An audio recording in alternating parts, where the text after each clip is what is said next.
Dan cara seperti itu diambil dari kitab ini. Nah, saya nggak sebut lah. Ini ada 4 jilid kitab ini.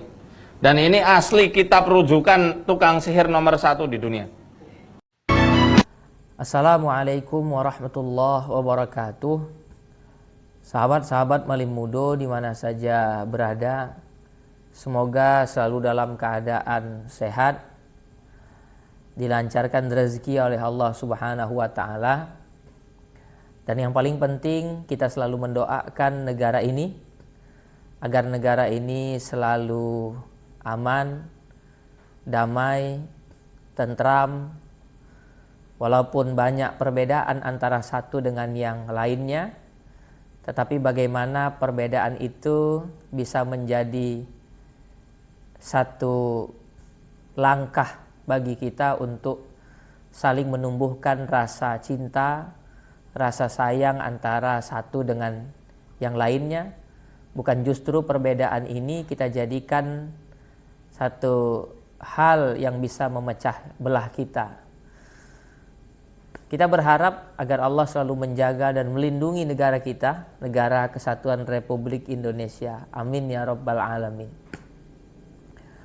Setelah kemarin kita membahas permasalahan yang sedang menjadi topik hangat di Indonesia, tentang masalah apakah seseorang bisa melihat jin atau tidak, maka kita simpulkan bahwa seseorang bisa melihat jin dengan iradah daripada Allah Subhanahu wa taala, dengan kehendak Allah Subhanahu wa taala, karena ini bukanlah satu hal yang masuk di dalam permasalahan yang sifatnya mustahil, tetapi ini masuk dalam permasalahan yang sifatnya mungkinul wujud. Adanya bisa ada, bisa juga tidak ada. Sebagaimana juga kemarin saya jelaskan daripada pendapat Syekh Ibnu Taimiyah yang mengatakan seseorang bisa saja melihat jin, baik dia orang soleh atau orang yang tidak soleh. Lagi-lagi kemudian kita merasa tersayat, hati kita merasa tersayat, kita merasa tersinggung ketika lagi-lagi ustadz tersebut mengatakan satu perkataan yang menyinggung perasaan kita pastinya, di mana dia mengatakan bahwa kitab Syamsul Ma'arif yang dikarang oleh Syekh Ali Al-Buni, seorang tokoh sufi kenamaan yang bermazhab Maliki, begitu juga dengan Al-Imam Al-Ghazali, seorang tokoh, seorang ulama yang digelar dengan gelar Hujjatul Islam, di mana seseorang yang bergelar dengan gelar Hujjatul Islam, menurut para ulama, dia telah menghafal 300.000 hadis, sanad dan matannya. Imam Al-Ghazali adalah ulama yang sering dijadikan rujukan, khususnya oleh ulama-ulama yang ada di Indonesia, dan kitab-kitab beliau dipakai di majelis-majelis ta'lim dan di pesantren-pesantren. Ketika saudara yang bersangkutan mengatakan bahwa kitab Syamsul Ma'arif dan kitab Al-Awfaq yang dikarang oleh Imam Al-Ghazali ini adalah kitab sesat, dan ini adalah kitabnya tukang sihir, maka ini membuat saya terkejut. Orang yang sangat sufi, taat di dalam beribadah, bahkan digelar Hujjatul Islam, hafal ratusan ribu hadis, kemudian secara tidak langsung dituduh telah membuat kitab sesat, telah membuat kitab tukang sihir. Nah, ini sangat-sangat kebablasan ya. Terlalu cepat dia menuduh hal tersebut tanpa mendiskusikan kepada orang-orang yang faham, tanpa mendiskusikan kepada orang-orang yang mengerti terhadap dua kitab tersebut. Ada kitab-kitab yang lain ya, seperti kitab Ar-Rahmah fit Tibbi wal Hikmah karangan Imam As-Suyuti dan kitab-kitab hikmah yang lain. Karena ustadz tersebut mengatakan kitab tersebut mengajarkan wafak-wafak yang ini menurut dia adalah ajaran tukang sihir, ajaran kesesatan. Bagaimana sebenarnya ulama kita membahas tentang permasalahan wafak ini, permasalahan aufak ini? Di antara ulama yang membahas hukum menggunakan wafak atau membuat wafak adalah Syekh Ibnu Hajar Al-Haytami, di mana beliau mengatakan bahwa penggunaan wafak apabila digunakan atau ditujukan terhadap hal yang dibolehkan di dalam syarak, maka hukumnya boleh. Tetapi apabila penggunaannya digunakan terhadap hal-hal yang diharamkan di dalam syarak, maka hukumnya pastinya haram, tidak dibolehkan. Artinya tidak mutlak boleh dan tidak mutlak juga haram. Memutlakkan satu keharaman terhadap wafak ini terlalu gegabah, begitu. Maka saya mengambil kesimpulan di sini bahwa penggunaan wafak itu seperti penggunaan sebuah pisau. Apabila seseorang menggunakan pisau untuk hal-hal yang dibolehkan, maka pastinya hukumnya boleh.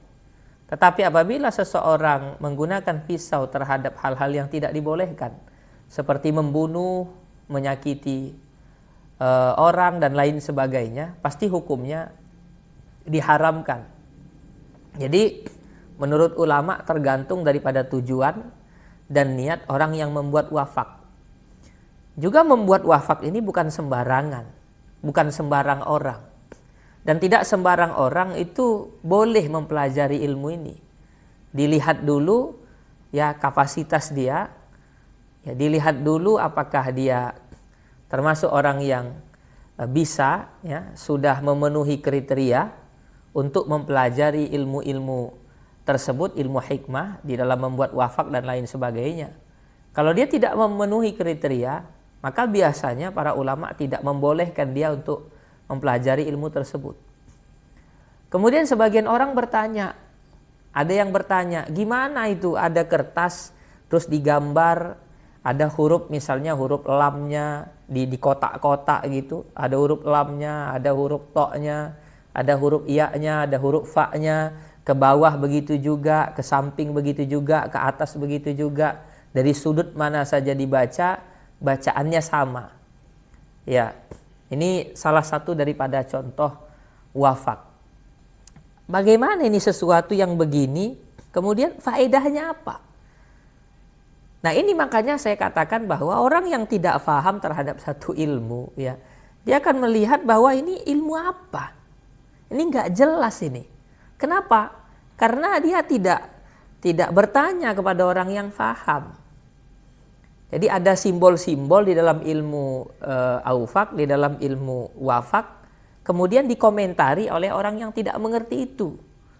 Pastilah kemudian orang yang tidak mengerti itu akan acuh terhadap hal itu, karena memang dia tidak paham. Atau menyalahkan hal tersebut karena memang dia tidak paham. Ini saya sering mengibaratkan seperti orang yang kalau buat SIM itu nembak. Ini kita tahu sama tahu ya. Kalau ada orang buat SIM itu nembak. Ini bahasa Medannya ya. Nembak. Kemudian dia naik sepeda motor, berhenti pada satu tempat. Di mana di tempat itu ada tiang. Kemudian di tiang itu ada satu simbol, huruf P, kemudian ada garisnya. Karena dia tidak paham ini simbol apa, dia tidak mengerti ini simbol apa, dia parkirkan saja keretanya di situ. Kemudian ketika ditilang dia marah-marah. Dia marah-marah, kenapa ditilang Pak? Saya kan parkir, mohon maaf Pak, silakan dilihat. Ini ada simbol huruf P, kemudian ada garis-garisnya seperti ini. Ini maksudnya dilarang parkir. Tapi karena memang dasar dia buat SIM-nya nembak, akhirnya dia tidak paham terhadap simbol ini. dia tidak mengerti terhadap simbol ini. Gitu. Begitulah orang yang mengomentari wafak, tetapi dia tidak pernah belajar tentang itu, dia tidak pernah mengerti tentang itu. Maka mudah saja dia menyalahkan, acuh dan lain sebagainya. Kemudian ada lagi yang mengatakan, mana mungkin ada kertas, kemudian ditulis-tulis, terus tiba-tiba jadi ada khasiatnya, jadi ada manfaatnya. Saya sering katakan begini, ini ada uang 10.000. Ini tadi saya pinjam ya, ini bukan uang saya, ini saya pinjam.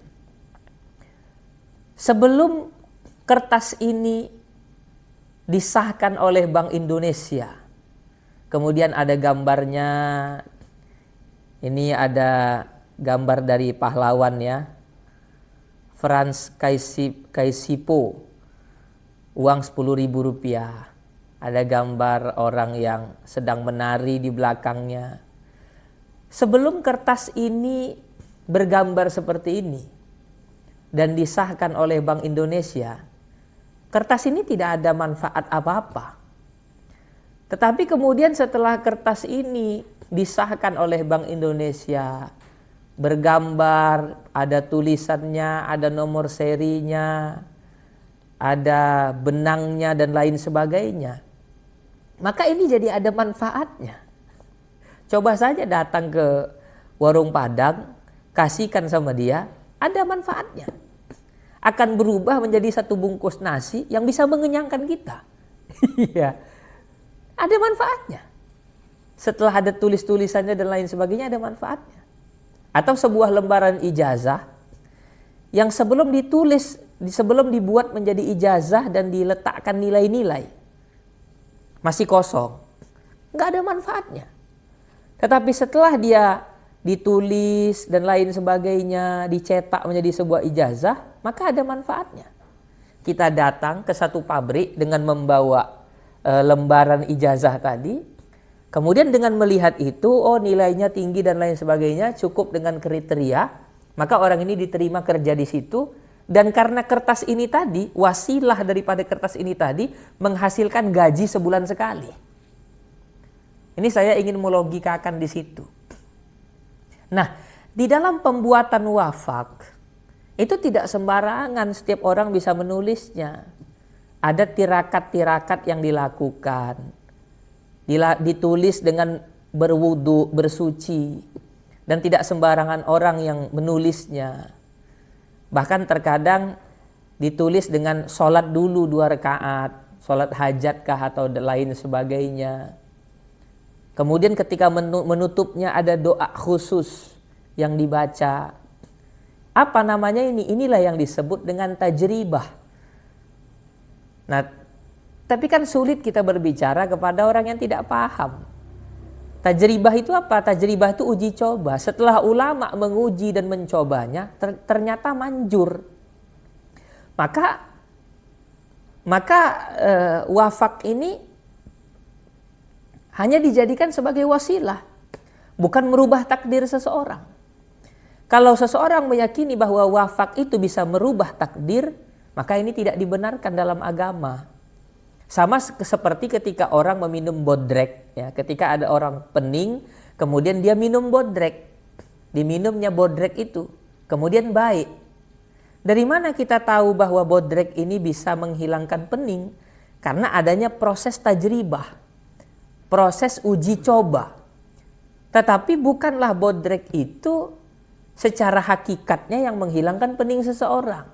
Karena bodrek ini hanya sebagai wasilah saja, hanya sebagai perantara saja. Buktinya apa? Kalau ada 2 orang pening, dua-dua minum obat, terkadang yang satu sembuh, yang satu tidak. Ini menunjukkan bahwa pada hakikatnya tetap kita wajib meyakini Allah lah yang menghilangkan rasa pening tersebut, bukan bodrek. Begitu juga dengan wafak, ya, wafak-wafak yang dibuat oleh para ulama atau orang-orang yang sudah memiliki kapasitas untuk membuat itu, juga tidak meyakini bahwa wafak itulah yang merubah sesuatu. Ya, misalnya ketika tadi saya katakan orang menuliskan wafak itu huruf lam, to, ya, fa dan lain sebagainya. setelah ditutup dengan cara-cara tertentu, berharap kepada Allah agar apa yang ditulis ini ya ada khasaisnya, ada khasiatnya, menjadi wasilah untuk kelancaran rezeki. Diletakkan di warung atau diletakkan di rumah, ini boleh-boleh saja. Boleh-boleh saja.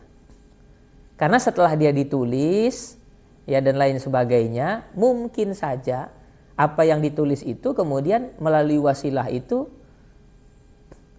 wasilah daripada yang ditulis tadi ya, bukan hakikat tetapi wasilah itu menjadikan lancarnya rezeki dan lain sebagainya dengan proses-proses yang saya katakan tadi, proses uji coba dan lain sebagainya ya.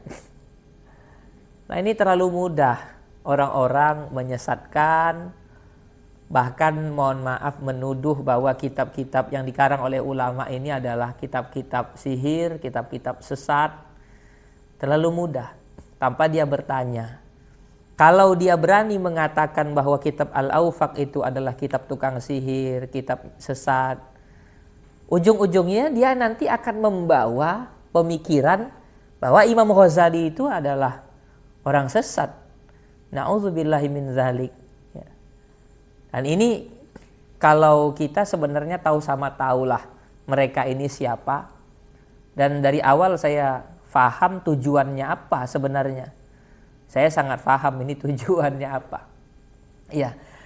Maka saya coba menjelaskan ini sesederhana mungkin supaya para penonton sekalian bisa mencerna dengan mudah. Saya harap apa yang saya sampaikan ini bisa dicerna dengan mudah. Ini saja kiranya. Semoga sebenarnya kami itu malas untuk menanggapi hal-hal yang seperti ini. Tetapi ketika ulama-ulama kita sudah disenggol, ya, ulama-ulama kita berani mereka menyesatkannya, maka kita harus bersuara pastinya. Wallahul muwaffiq ila aqwamit thariq. Assalamualaikum warahmatullahi wabarakatuh.